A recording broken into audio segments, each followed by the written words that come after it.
All right, it is 3 p.m. Eastern Time, so we are going to get started. So, welcome.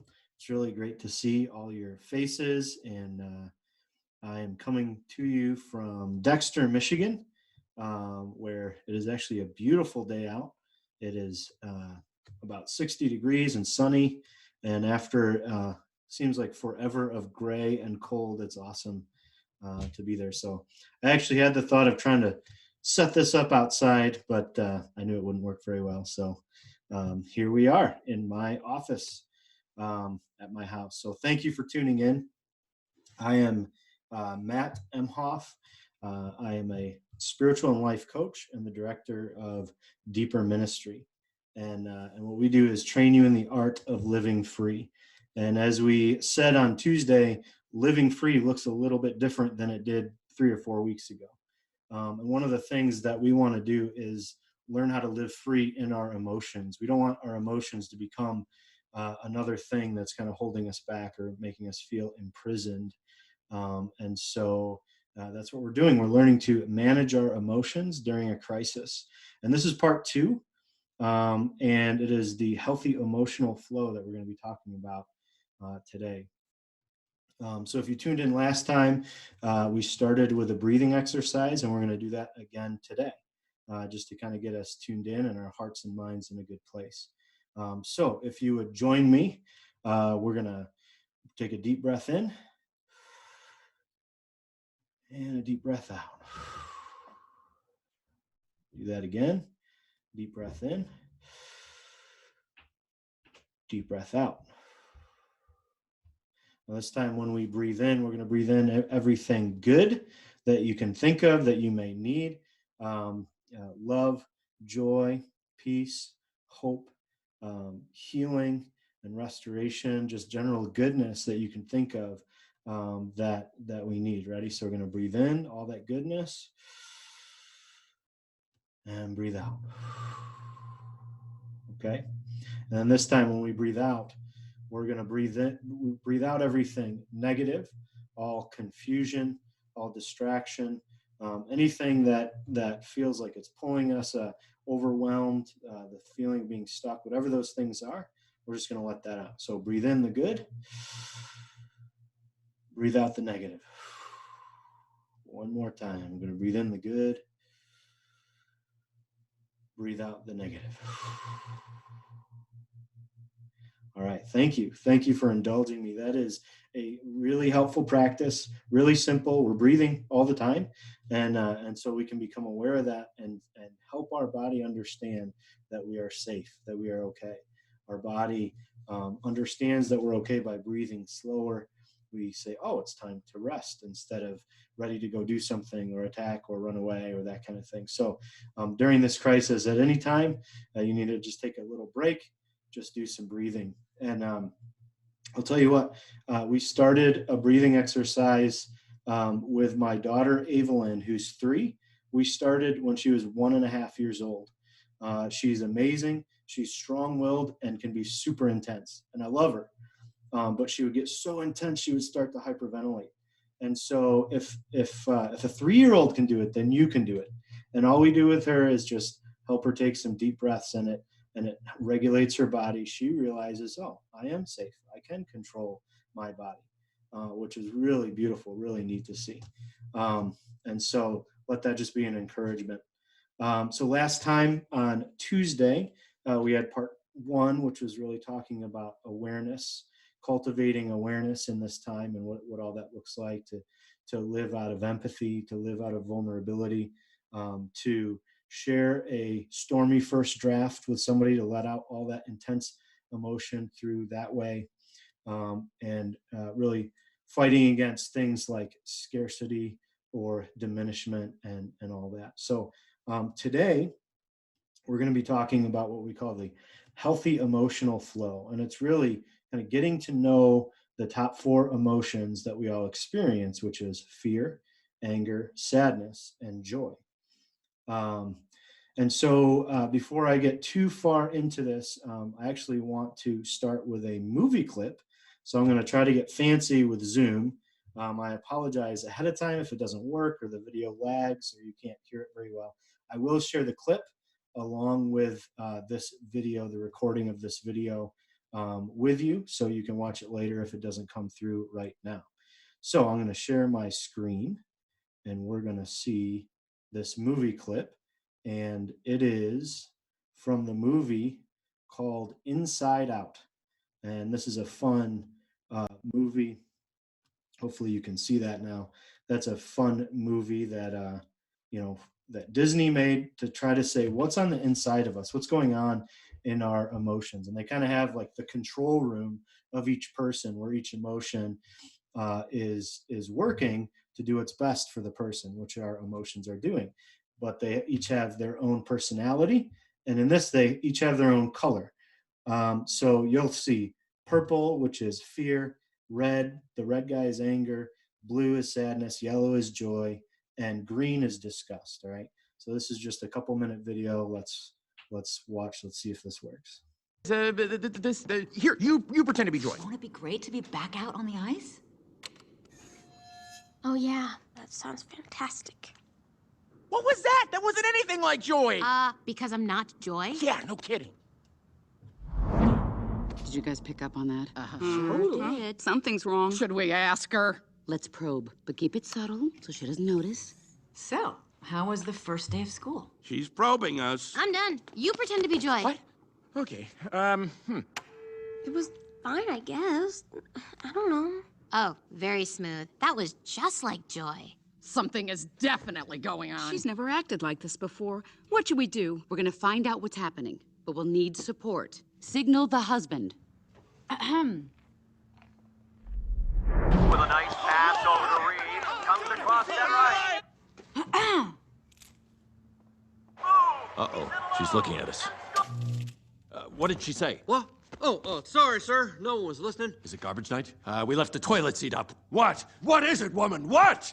He's making that stupid face again. I could strangle him right now. Signal him again. Ah, so, Riley, how was school? Gotta be kidding me. For this, we gave up that Brazilian helicopter pilot? Boo! I'll be Joy. School was great, all right? Riley, is everything okay?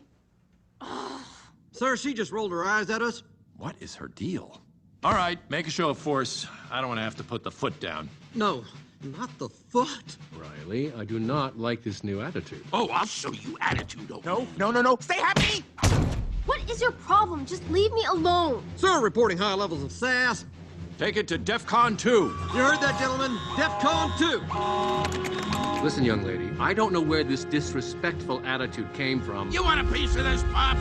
Come and get it! Yeah, well... Here it comes. Prepare the foot.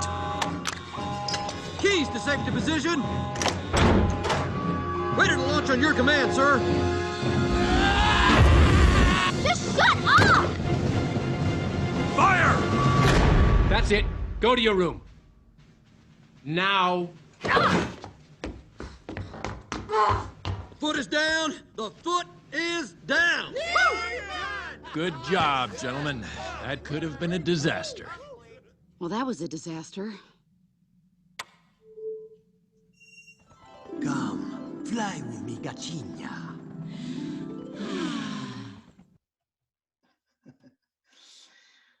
All right. Well, I hope that video worked for you. And if not, again, I will share that link with you so you can see it later. Be free, make mistakes, try things. And let me get my video back here.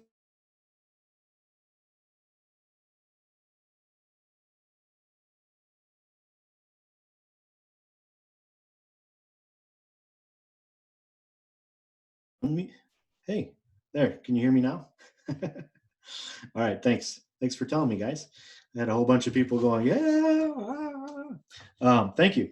So now that you can hear me, that's just a fun way to look into our emotions and kind of give them a personality and see what they're trying to do for each person in that scene. And if you are married and have kids, you know that situation from your own perspective and what that's like. The guy just sitting there watching sports, and the wife's trying to get their attention and all that. So so it's just a fun way to kind of tap into that. So if you can think about this as almost like a meet and greet with your emotions. And so we're kind of going to get to know each one of them and what their role is, what they're trying to tell us, and how to interact with them. And part of us is probably saying, well, why would I want to get to know my emotions? They're oftentimes connected with pain. As we said last time, every emotion is trying to honor pain, or at least reality. So why would I want to get to know them? I'm trying to push them away. I'm just trying to survive, that kind of thing. So I remember years ago, the first time somebody told me this. I have struggled with anxiety and fear a lot in my life. And I was at one of the worst points of having a lot of anxiety. And what I would try to do is get rid of the anxiety, of course. Try to figure out where that's coming from, try to fix it, try to pray against it, try to do anything I could, read Bible verses, have other people pray for me, and nothing was working. Nothing would work. And so I finally had someone who was actually a close friend and mentor. Mark Fryer was the first person to say, Matt, what if you befriended your anxiety? And then anxiety turned to anger because I was like, what are you talking about? I don't want to befriend my anxiety. Do you know what a jerk my anxiety is? How painful it is to feel that? I want to get rid of it. I want to fix it. And he was kind enough to let me rant a little bit, and we talked about it more. And it really started this process of me wondering, what would it be like to actually maybe not be close friends with anxiety, but at least understand it more, at least allow its presence instead of push it away, and wonder what is it trying to do? Why is it trying to get my attention? What is actually going on here, right? Because we have these emotions and they are powerful. There's a lot of energy inside of us. And we know this because the fear starts to come in and we start to get, whoa, this is intense. What's going on? Or anger comes up and boom, we're there. Just like the movie clip we just watched, or sadness or joy are all powerful. And so we've got this force in us that's trying to do different things. And we want to learn how to work with it instead of work against it. Another way to say it is we want to own our emotions instead of allowing our emotions to own us. And so what we're going to look at today to kind of help us with this is what I call the emotionally healthy flow worksheet. And again, I'm going to try to be fancy here and share that worksheet. Let's see if you can see this. All right, you should be seeing that. So here it is. So this is the emotionally healthy flow worksheet. And so it starts with pain. As we said last time, all emotion is trying to honor pain. And so pain comes into our life in different ways. We feel unsafe. We feel hurt, abandoned, whatever it is. And then the first thing that happens is fear jumps up and says, hey, something's going on. We're in danger somehow. And so fear is trying to tell us that. And then right away, anger jumps up after that because it says, hey, I can do something about that. Something's going on. I'll take care of that. And I'll either attack or defend or do whatever I have to do. And then eventually, after fear and anger run around like chickens with their head cut off for a while, sadness comes along and says, hey, thank you for all your work. But now it's time to let go. Now it's time to actually process through this, which we don't like to do. But it really starts to honor the pain in a different way. And then finally, when we do let go, and sadness has had its say, what it does is it makes room for joy. And so sadness is telling us we have to let go of what was or what we think should be. And joy is saying now what is, and what's beautiful, what is good, what is right. How do we now move forward in the space that is, okay? So, I didn't mute myself that time when I changed screens, so that's good, I think. All right, so imagine that your body or yourself is a big house. Think Downton Abbey, if you watch that show, or just a big mansion. And what we've done is we've hired 4 people to take care of this big mansion. And they're really good at their work. Okay, so we've hired fear, anger, sadness, and joy to help us manage our life through this world. And they're really good at their life. In fact, sometimes they're too good. They're like that friend. If anyone of you have a friend, you don't have to, say who they are or anything. But if you have that friend who's like, they're a really good friend, ton of energy, and when they're focused on something that you want done, it's amazing. But then a lot of other times they're a little much. They're just intense. They're kind of taking over things. They're speaking when they shouldn't. That's kind of what our emotions are like when we don't know how to interact with them. And so we got to learn how to set healthy boundaries and work with them instead of against them. Let them have their say, but also not let them just kind of walk all over us and that kind of thing. So you're imagining a big house. We've invited these 4 to take care of us and help us take care of this space, right? So what we're going to do is get to know these 4, what role they play and what they're trying to tell us and that kind of thing.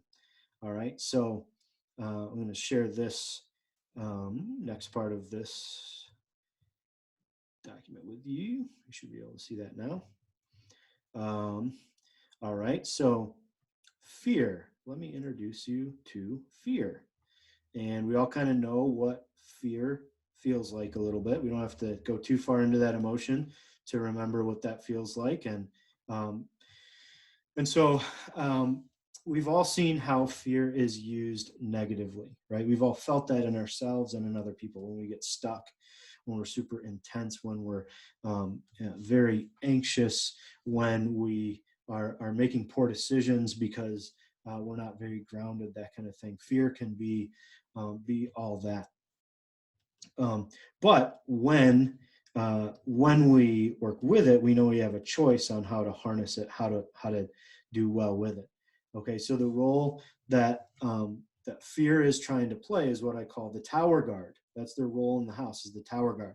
So they're up high, away from everything else, of course, with a telescope or binoculars, always looking, ready to see, is there any danger coming? Because what fear is trying to tell us is you're in danger, right? So we kind of hire fear to say, hey, be on the lookout.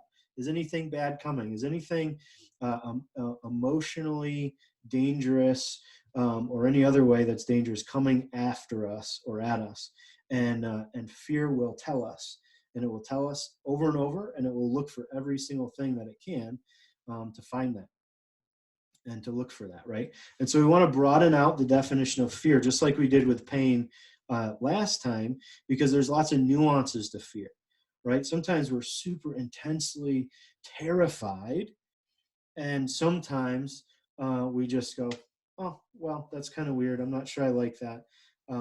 Sometimes we feel a little remorseful or feel maybe a little stupid or inferior. Sometimes we feel guilty or even depressed or lonely. There's a wide variety of emotions that are under the heading of fear and what fear kind of brings with it, right?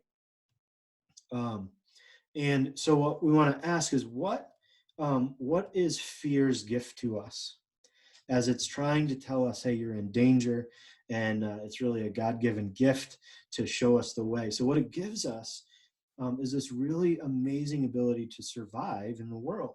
So physically, if we're walking through the woods, which I like to do a lot, and there's a big boulder that's about to fall on me, we go, oh my gosh, jump out of the way. We didn't take a long time to think about it, try to figure out what was happening. We just jump out of the way, right? So we say, thank you, fear, for telling me to get out of the way and for shutting up the rest of my body. The chemical cocktail that goes through our body tells us, get out of the way now. Don't hang out there for too long. Or maybe a more apt analogy or picture is when we're driving down the road and somebody swerves in front of us and cuts us off. We slam on the brake real quick, right? It takes about 15 minutes for that adrenaline, that chemical cocktail that just went through our body, to calm down, right? We're super intense when that happens. That's fear that pops into our brain like that. And it's really the fight or flight response in the part of our brain that's called the amygdala. And it's really helpful to survive, to respond, to not think too long about things where we need to, right? But what also happens is when we're in emotional danger, our body reacts the same way. When we're in emotional, what fear deems as emotional danger, which is somehow I'm not okay right now. Somehow something's threatening me, which can look a lot of different ways. Our body is getting geared up to run away or fight or do something about it, right? And so we say thank you to fear for letting us know there's something wrong, that I should do something about it. But we also have all this energy coursing through our body when sometimes we're just watching the news, when sometimes we're scrolling through Facebook, where sometimes there's not a lot we can do right now that our body can do to go attack something or run away, which it's designed to do when that fight or flight jumps in, right? And so there's a lot of things that we can do as we interact with fear as we go. And we've talked about this, a few of these things last time, and I'll re-say them again just so we know them. But there's some others as well, which is we want to do the breathing exercise that we started with, right? Again, we're telling our body it's safe. In fact, if you listen to music that's about 60 beats per second, that is around the resting heart rate of a human being, right? So our heartbeat will actually try to align or beat with the beat of the music. When it's going 60 beats per second, that's telling our body to slow down, right? Meditation, it can be really helpful. Going for a walk can be really helpful. The other thing that we want to do is be careful how much fear data we're putting into our body or receiving, right? So like we said last time, you may want to limit yourself on how much news you're watching, or that news feed on your phone, or Facebook scrolling, or whatever it is that you do, because fear is going to do its job really well. So if you keep giving it information and data that something is wrong, you're in danger, which most news is about anyways, especially in this crisis. Most news is about how terrible things are all around the world. Then our fear is experiencing that as if it's happening to us right now. So take some breaks. Let it know that it's okay. We're okay right now. There are some things happening around the world, and it's not comfortable in moments. And right now, right here, we're safe. You're okay. Right? And you can do that even, you may not want to say those things out loud when there's somebody else with you that doesn't know any of this. You might look like kind of strange, but you can use those words, kind of healthy self-talk, to say, hey, you're okay, when you start feeling that fear, like the little child, right? We said last time, pain and our emotions are sometimes like a little child who's hurting, trying to honor that pain. And the more we ignore them, the more they're going to try to get our attention. And so what would you say to a little child that's in pain? Hey, it's going to be okay. I see you. I hear you. Let me give you a hug. Let me give you some love, that kind of stuff, right? And so we can tell our fear that, tell our body that. But our body responds to experience more than anything. That's why the breathing or music or many different things can help that. It kind of gets us out of the rut of going, oh, everything's fearful, everything's not well, right? So again, we thank you, fear, for your work in what you do and try to helping us see the danger. And we don't always need you to tell us that, because sometimes we're not in danger when you think we are, right? So we can work with them that way, all right? So next is anger. All right. And obviously, we've all seen how anger has been used negatively in hatred, in violence, in physical or other abuse. And obviously, we don't want any of that. But part of being healthy in our anger is getting to know it instead of pushing it down. Because all these emotions often can be like a dam. And when we dam it up, it's going to leak out and someday just come crashing down, which is why we don't want to stuff our anger when we feel resentment or frustration or all that kind of stuff. We, again, want to find healthy ways to channel it, healthy ways to work with it instead of against it. And so the role that anger plays is as warrior.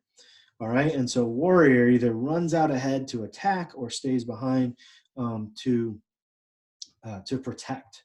Right. And what they're trying to tell us is a boundary has been broken. A boundary has been broken. So this is about injustice. This is not okay. And there's lots of different kinds of boundaries that we have, many that we don't even know we have. Boundaries like expectations or assumptions or beliefs, convictions, things like that. And often we don't know we have those boundaries until somebody or ourselves trip over them and find them and go, oh, whoops, I'm pretty upset about that. This is not something I wanted to happen, that kind of thing, right?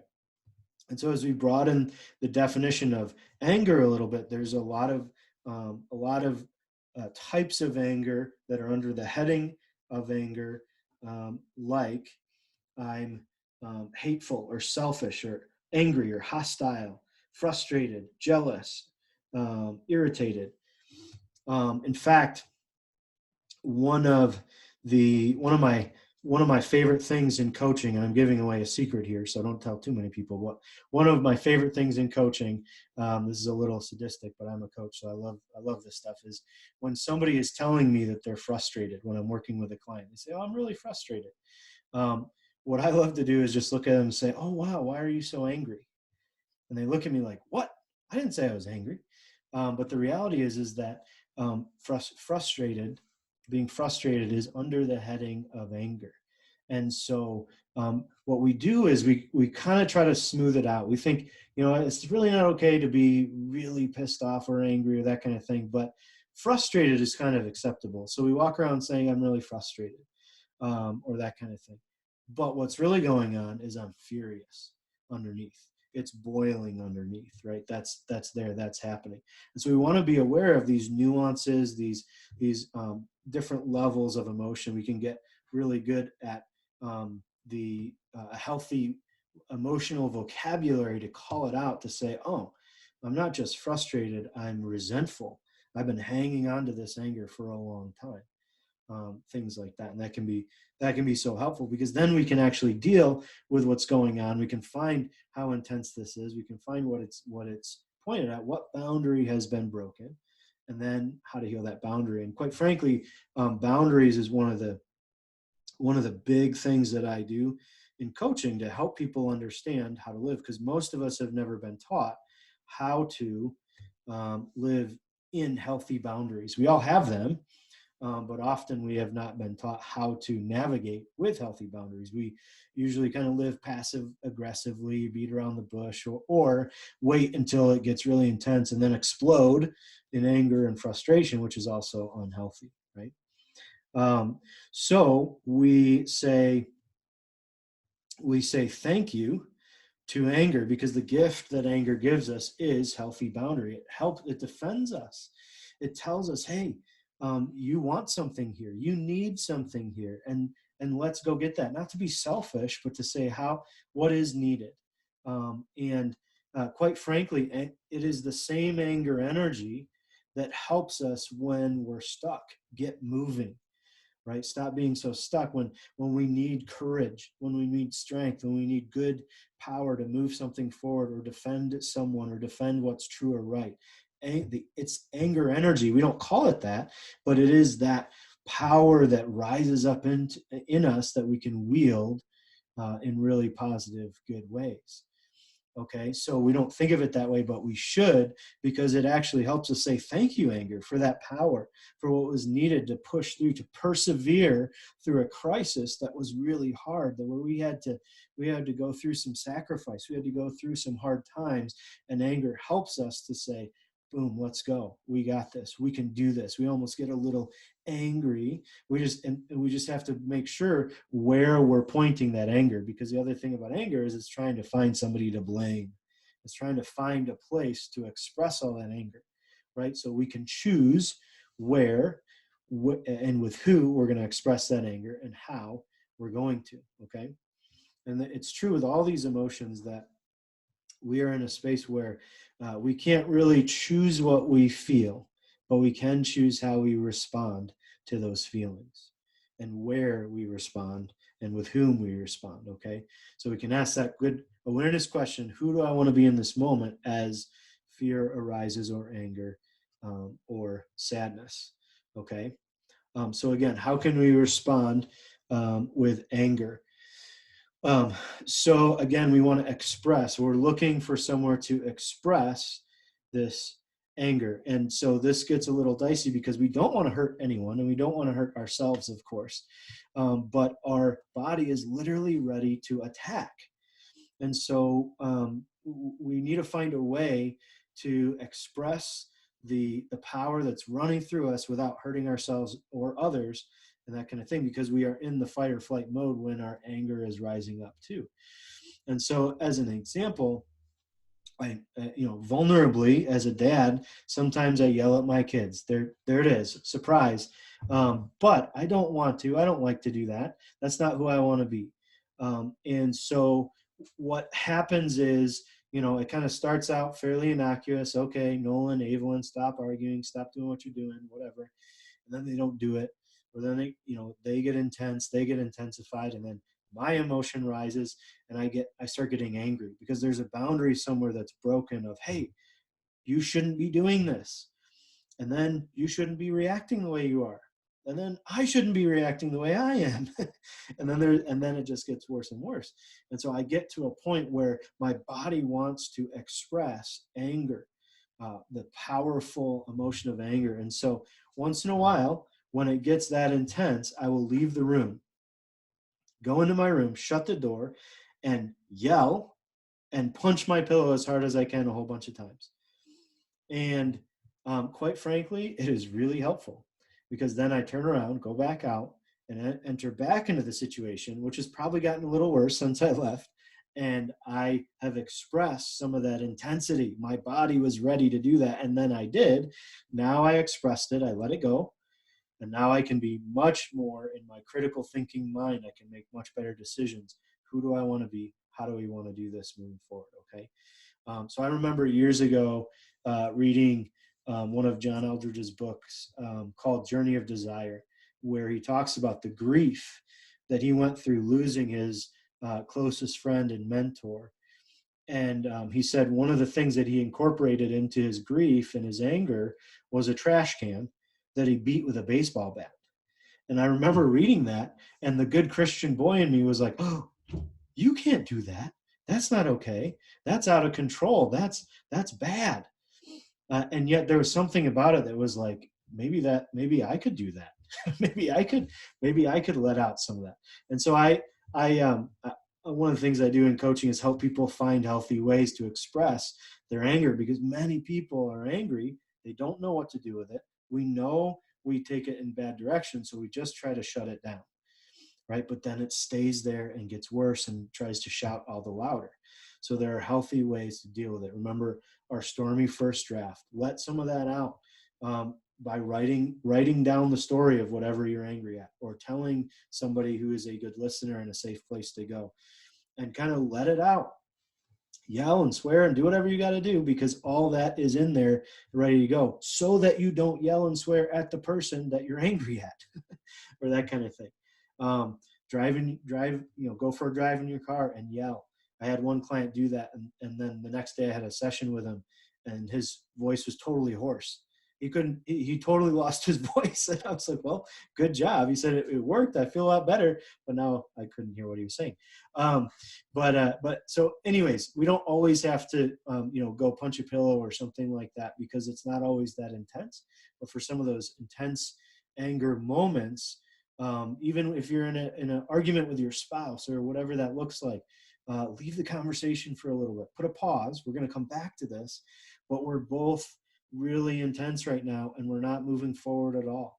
And you leave and you're breathing hard and your body's ready to attack. And sometimes that's enough to just calm you down.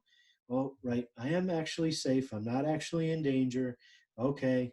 And then you come back later and you're much more able to engage at a critical thinking level, problem solving level, and that kind of thing. Right. So we say thank you to anger.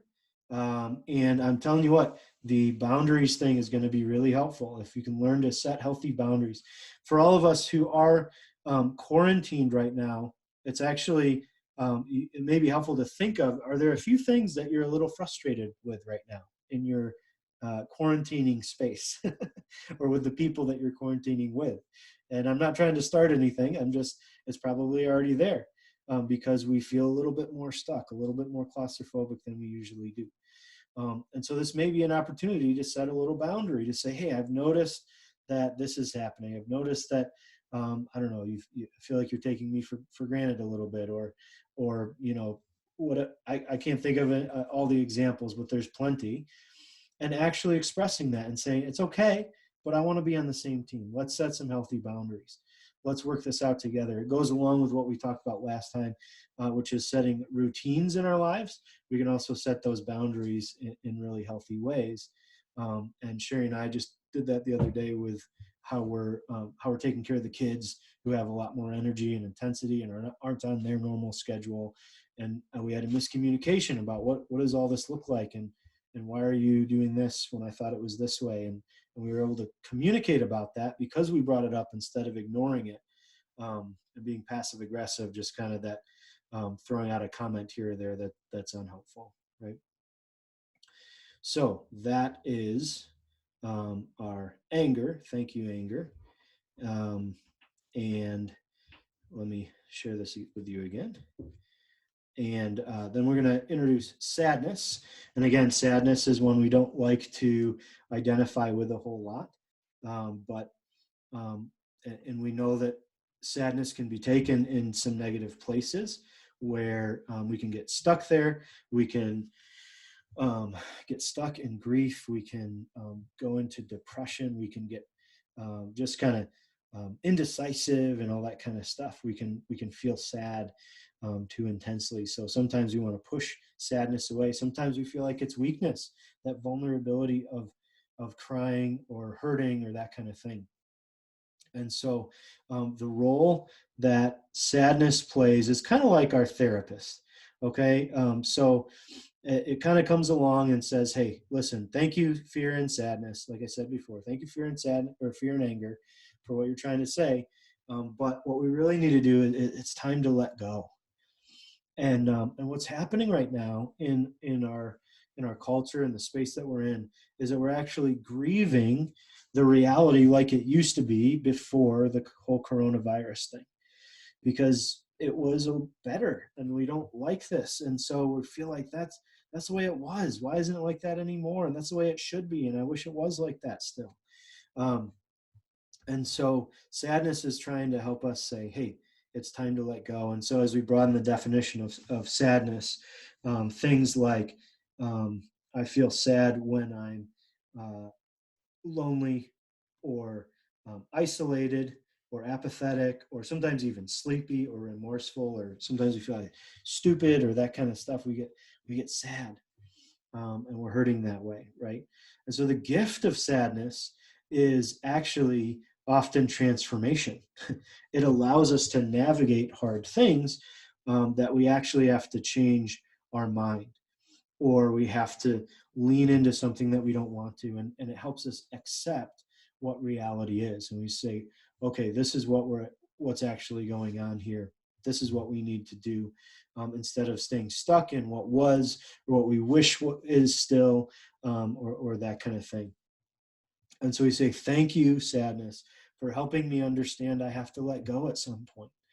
I have to, we're like that kid that, our parents say no, and we fight against it, and we throw a fit, and at the end of the day, parents still say no, and we kind of go, fine, we have to do it. So sadness helps us understand that sometimes, that we have to let go of what we wanted to hold on to. So how can we respond to that? How can we express that sadness is to allow vulnerability. Okay, we said last time, we need to realize that we're hurting.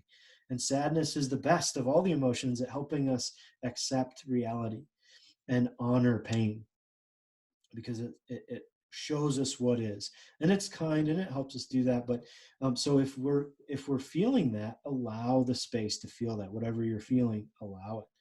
Allow it to be there, and then and then interact with it, work with it instead of against it, like we've said.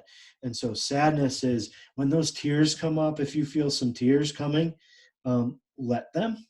We often stop tears because we feel like they're a sign of weakness. We don't want people to see us like that. That's messy. That's awkward. We look funny. That kind of thing. Find a space to do it, because that's keeping something inside that's trying to get out. A healthy release of emotion is tears. It's actually releasing water through our eyes. Think of how crazy that is, that our body does that. It's trying to get out the sadness that's going on there. It's trying to release that. Don't stop it. Let it happen. If you need to take some space by yourself, do that, or just with a person that is helpful to do that, do that. But don't hold it back. Now, I know sometimes we need to put our head down and get through something and be resilient. So it's not like I walk around crying all the time. But the big part of healing in my life has been allowing myself to cry and allowing a lot of emotion to come through that I had kept hidden for a long time. I had shut down for a long time. Okay, so we want to be able to do that. Honor sadness. Thank you, sadness, for helping. Tears aren't the only way. In smaller things, we can just say, wow, that really makes me sad. Just give it space, give it a voice. That really makes me sad because I'm missing out on that. I wish that for so many of you, I wish I could give you a hug right now. And I see your face. It's so good to see your face, and I miss you. I'm actually getting a little emotional right now as I say that, because we're missing that physical connection and the hugs that we get from each other and those that are stuck in this. And we feel empathy for others that are hurting just like we are. So I guess this is what's happening for me right now. And I want to allow that. And you get to see that on my face, maybe, if you can see. I feel that emotion. So let that be an example. That's what we can do. And it's honoring to us, and it's honoring to other people to say, yeah, I'm in pain. And it is sad. And we can just honor what is in different ways other than crying as well, which is just expressing it and allowing others to do the same. Okay. All right. So now we're finally getting to the one we've all been waiting for, which is joy. And that's the one that I think we all like to be in, or like to stay in if we can. But joy is actually can be taken in negative ways too. When we try to cover up pain with joy, or we use it to say, yeah, but what's happening is this, and trying to make other people feel happy when they don't feel happy, or trying to make ourselves feel happy when that's not where we're at right now, right? Excuse me, the glass is half full, or the silver lining, or that kind of thing. It's not bad. It's just sometimes it's not time for that. And so what we want to do is honor the joy and work with it instead of against it, or use it in too intensely sometimes to cover things up, right? And so their role, I like to call joy our interior designer, right? Because they're happy, they're upbeat, and they're trying to create a space, create a container in your life where you are happy, where you see beauty, where you connect, where you are upbeat, and all those things, right? And so what joy is trying to do is help us find what is good, and what is good right now. Okay, not in the future or not in the past as much as right now, in reality, what is good. And so we want to look for that. We want to allow joy to look for that. We don't shut it down. Even some of us shut down joy because we think it's out of control. Honestly, one of the great gifts of having children that are as young as mine are is that they're so good at expressing emotion. And sometimes I don't want them to express the emotions that they're expressing, but they're so good at it. And they're especially good at expressing unhindered joy, right? They don't hold back. And so once in a while, I want to enter into that joy with them. And if they're dancing, I'm going to dance too, because they don't care who's looking. They don't care if they look silly. They have big smiles on their faces, and we turn the music on and we all just dance. And Sherry does it a little less than the rest of us, but she still does too, which is great. And when the kids are talking about silly things, things that as adults we'd say, oh, that's just, that doesn't even make any sense. I enter into that sometimes and try to have that banter and that back and forth to say, so what do you mean about that, crazy purple elephant that you're imagining right now, Nolan, or, whatever it is, instead of pushing it back and going, yeah, whatever, kid, that's fine. But there's a part of us that inside of us that's silly, and often at this age, if we, as we become adults, the responsibilities and the intensity of life, we start to lose that silliness, the freedom of joy, the freedom of kind of bumbling through something like a toddler, does physically. And we can do that emotionally by allowing space for it. And so there is part of us that obviously needs to stay connected and grounded to the reality of what's going on in this crisis. But there's part of us that needs to find things in this time that makes our hearts come alive, that we really enjoy, that is just fun. Okay. And my kids help me do that so much because they're always ready. Now I have to tell them no quite a bit now that they're at home and I'm at home and I've got to keep working. But I get to enter into that with them. So allow the little kid in you, other little kids that to inspire that joy, right? And so as we broaden the definition of joy, joy are things like excited, sensuous, energetic, cheerful, amused, playful, optimistic, all kinds of things that joy brings along with it. And they're under the heading of the emotion of joy, right? And that's the real gift, is to see the good, see the beauty. And so as we let go and sadness and joy work together, which can be kind of surprising, but it is a process of renewal, right? Which is what a lot of this life is about. Like today, this beautiful day tells me that spring is finally here.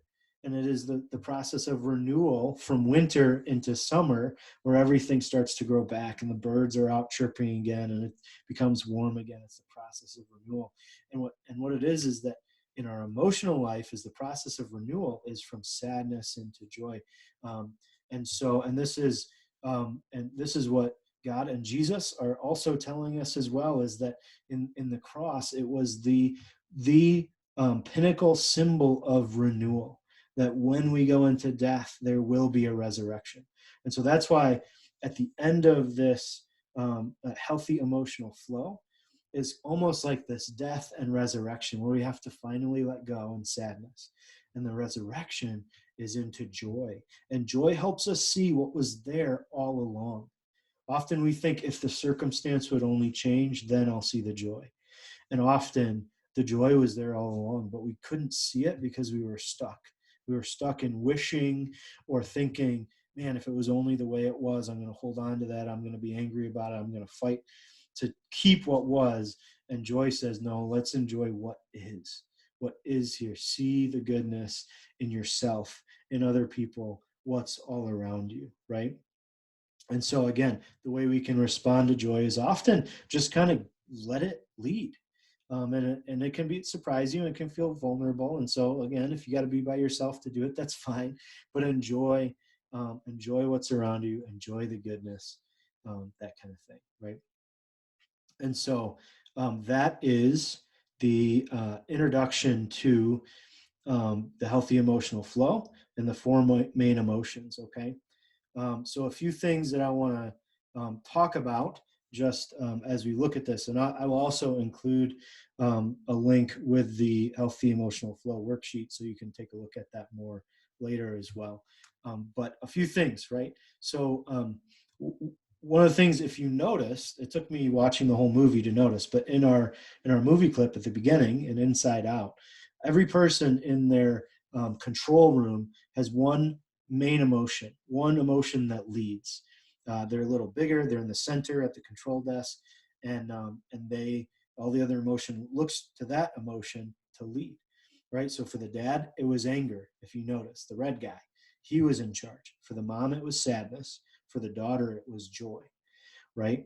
And so it's really actually helpful and insightful, because every one of us has a lead or go-to emotion that we're much more comfortable with, and then we've kind of kind of say, hey, will you protect me? Will you do this thing, right? And for me, it's fear. I know that about myself. And for most of us who struggle with anxiety and fear, fear often leads. Because we're fearful, we want fear looking for all the danger. And that's worked for us at certain points to know and try to control that way, right? For others, it's anger. For others, it's sadness. For others, it's joy. So just notice, and that's a good question to ask yourself, and bring to God and ponder, what is my main emotion? Because sometimes what happens is we get stuck in another emotion because we're not willing to go there. We want to stay in our go-to emotion.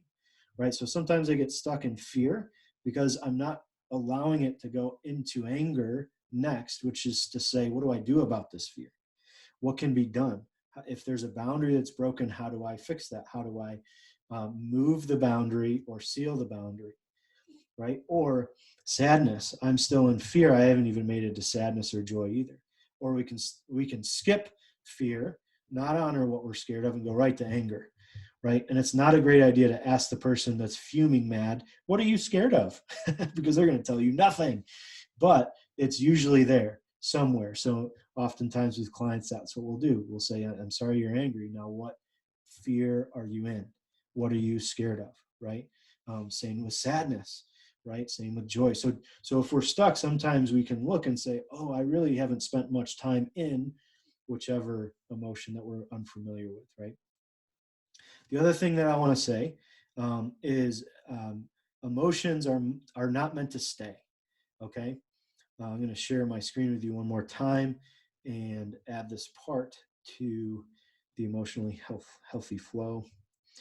Okay, and so this is how it works. All right, you see the arrows there, and so what's supposed to happen when we feel an emotion is supposed to come up, tell us what's going on, do whatever it's supposed to do, and then we're supposed to let it go and express it. And that purple dotted line at the bottom is what's called our baseline.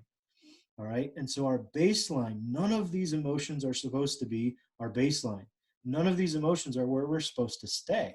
They help us, but we're not supposed to stay, right? So step one, we feel an emotion. Emotion gets triggered. Step two, we become aware of it somehow. And step three, we express it. All right. So 1, 2, 3 of emotions, very simple. It gets triggered. We become aware of it, and then we express it. It's supposed to be expressed. Another way to say expressed is to let out, right? That T and P valve we talked about last time, which is literally letting out steam, letting out some of that emotion. Okay. So it's supposed to come up. We feel the fear and let it go. But the problem is that when we stay fearful or angry or sadness, or even in joy, when we stay there too long, that dotted line starts to rise. The baseline starts to rise, okay? Because what the baseline is supposed to be, how God created us, is it's supposed to be shalom, a beautiful Jewish word that means peace or resting peace. And I like to say it just means I'm okay. I'm okay. I'm safe, right? And so this actually goes back to Maslow's hierarchy of needs, which talks about all these different levels and layers of, I need these things to be okay. I need to be safe. And it's a very subconscious reaction that happens, but I need to be safe, right? So, but if we're always feeling unsafe, that baseline starts to rise and we always feel it instead of coming back down to a place that says, I'm okay. I'm safe. I'm loved. I'm accepted. I'm heard. I'm valued. Okay? And so we got to be careful that when we feel ourselves getting stuck in an emotion where we're always fearful or have too much of that fear data coming in, we got to allow it to go back down to shalom with all the different things that we talked about, right? Same with anger, same with sadness, same with joy. All right? And so we watch that baseline. Sometimes I like to compare the two between a flowing river and a stagnant pond, right? And so we live right across from the Huron River at our house here, and it is a place of flowing life because there's all kinds of trees and plants and animals we have. Sometimes we have sandhill cranes and swans and ducks. I just saw trumpeter swans today, which I love. Most swans are mute.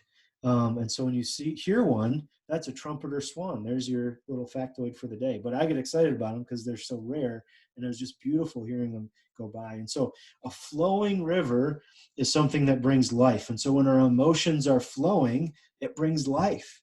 But a stagnant pond obviously doesn't bring life. And even the animals stay away because it's a place that just kind of stays. And so when our emotions are not flowing, we actually get stuck, and it becomes like a poison in us, and it becomes much worse, right? And so as we kind of come to the end of this time, what I want to say to you is that you are safe. You are loved. You are so accepted and invited. You are valued. I hear you and I see you.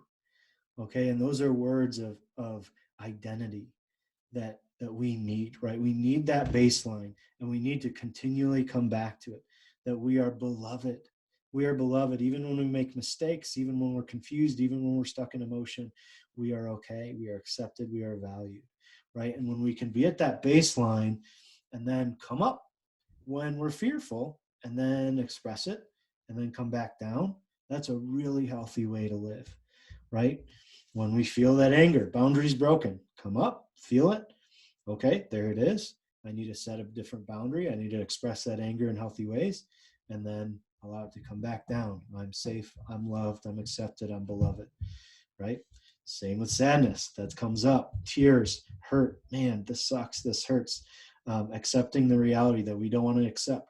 And then it expresses, it flows, come back down, and I'm okay. I'm valued, I'm accepted. And of course, joy, even the intensity of joy comes up, and we celebrate, and we have fun, and we have excitement, but we can't push ourselves to stay there all the time. We're not designed to.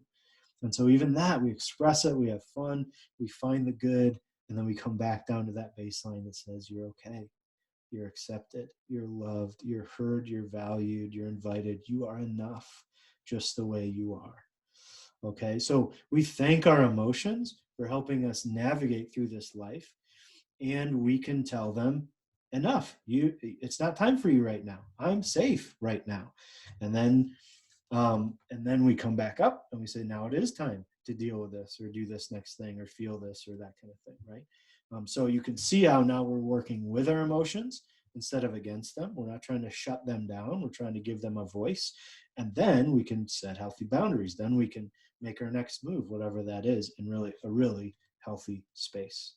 Okay. So as we end, I am just so grateful that you guys tuned in. Thank you for being here.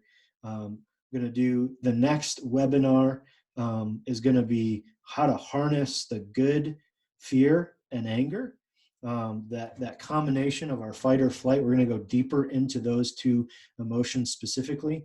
And quite honestly, this is my favorite part of teaching emotion.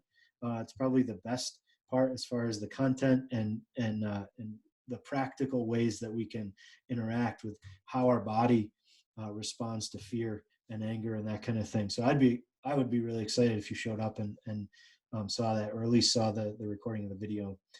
That's on Tuesday, April 7th at 11 a.m. Eastern Time. So I will send each of you the video recording of this, as well as the links that I told you about. That'll all be on the same video link if you've already gone there, but I will send it to you again in an email as a follow-up to this time, so you have that recording. Feel free to share that with anyone who you think could benefit as well. And of course, my website, deeperministry.com. Please go there to find out more about what I do and my coaching.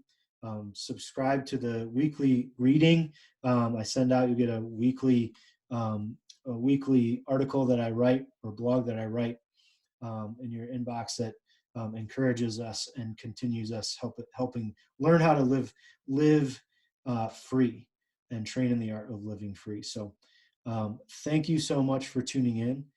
We are almost at exactly an hour, so I'm going to stop talking now. I am going to stay on to look at comments and to see all your beautiful faces, but we are done. So thank you so much.